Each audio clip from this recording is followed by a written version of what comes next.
Sometimes there's a tiredness that settles over you that no amount of sleep can fix. It feels like a weight that will never lift, no matter how much you rest. I call this being soul tired.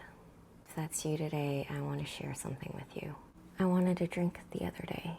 Full transparency, I'm a bit under the weather and nursing a headache today. I'd like to read you something that I wrote the other day when I was in the thick of it. I invite you to lie down or sit somewhere comfortable and close your eyes. I wanted a drink the other day. It was a Saturday between 3 to 4 p.m., my witching hour. After all these years, loneliness is still my biggest button. It's the emotion I least want to feel. It's also the emotion that gets me to spiral the most. The one that gets me sucked into story the most. The one that victimizes itself the most. There's a dusty bottle of Campari sitting in the closet. Why is it still there?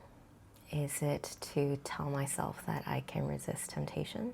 I opened the closet and stared at it and shut the door.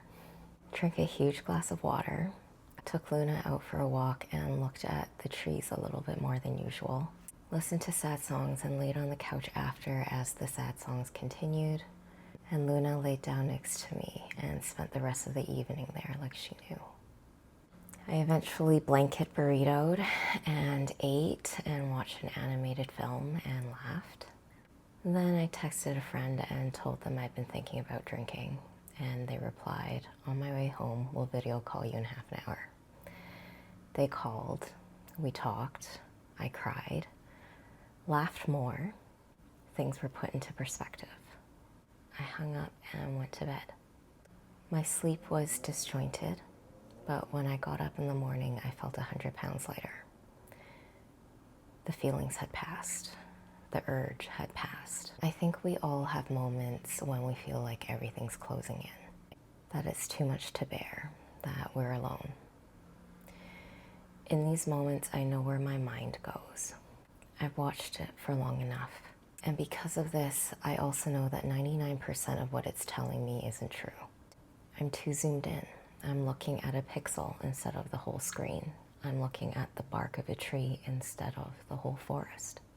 It tells me that these emotions are too much and that I'll always feel this way.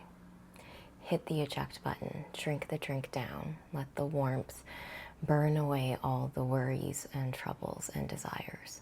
Get the temporary reprieve, the immediate relief. But I'm tired of immediate. Immediate is a lie. Everything takes time. The trade-off for immediate relief is future depletion. It's taking tomorrow's happiness on loan with an interest I cannot afford to pay. Whatever my mind told me I couldn't handle seemed pretty straightforward the next day, and the next day after that. Seems like all my nervous system really craved was expression. Crying, laughing, connecting were all outputs that I needed.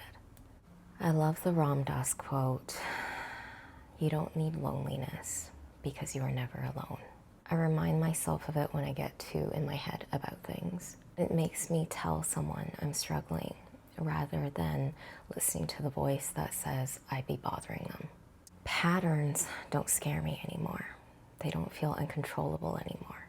They can continue gathering dust in some storage closet, if only to remind me of where I used to be. I don't regret that time in my life. I don't regret being her.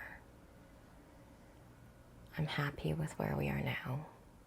I'm happy we're not alone. Thank you for being here. You're never alone. I'll see you in the next one.